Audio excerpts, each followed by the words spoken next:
বন্ধু গার্লফ্রেন্ডে কল দিছিল 2 দিন ধরে জ্বালা রাইতেছে হেলে ঘুরতাম বাড়িতাম। ভাই 2টা দিন ধরে কিছু খাই না ভাই, 20টা টাকা দিবেন কামু। দেখছস তোর কে লেগেছি পরিবার গাইতাম না, পরিবার গাইলে একটু কমে গে ধরে কইতে 10 টাকা দিতাম। ইতে বড় ভালো লাগে বড়া বাবড়া জানতে যা এবারে জানতে আমার গার্লফ্রেন্ড আইতাছে, নাই যে না গেলে আমি তো লাইতে মাইতে দিব না। যা ভাই ভাই আমার না করে না ভাই, 2টা দিন ধরে কিছু হই না ভাই, আমার না করে না ভাই। আপনারা জানতে I was running far away. Would I open up the world someday? Nobody knows.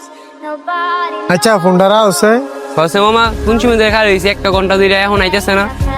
ভাই, আপনারা যে লোকটার সাথে একটা আচরণ করছেন এটা কি ঠিক করছেন? ঠিক করছি না মানে ভাই, একদম ঠিক করছি। হ্যাঁ ভাই এনায়ো। ভাই আমি হ্যাঁ ভাই তোমার ওই এনায়ো। ভাই কিছু কইবেন? ভাই তোমার মা বাপ কই? ভাই আমার এই দুনিয়াতে কেউই নেই। ভাই একটা কথা কই শুনেন, আপনারা এই পরপারকে আইয়া গার্লফ্রেন্ড বয়ফ্রেন্ড আয়ে কত মানুষই আয়ে আইসা কত টাকা কত দিক দিয়ে নষ্ট করে লাই।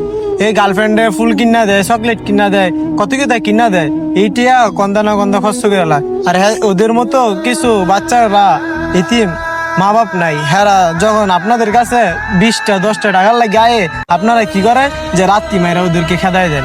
এইসব কাজ ভাই ঠিক না, কারণ ওরা তো তাদের পেটের দায় আপনাদের কাছে আয়ে। ভাই আপনারা দুইজনে এর সাথে যে একটা ব্যবহার করছেন এটা আমি দূরে থেকে দাঁড়ায়া পুরাটাই দেখছি। ওদের সাথে এই ব্যবহারটা করাটা আপনাদের মোটেই ঠিক হয় নাই। ভাই আজকে যে কাজটা করছেন নেক্সট টাইমে এই কাজটা আর কারোর সাথে করেন না। আজকে আমি তোরে খাওয়াবো। ভিডিওটা ভালো লাগলে অবশ্যই শেয়ার করে দিবেন আর ফলো দিয়ে আমাদের পাশে থাকবেন।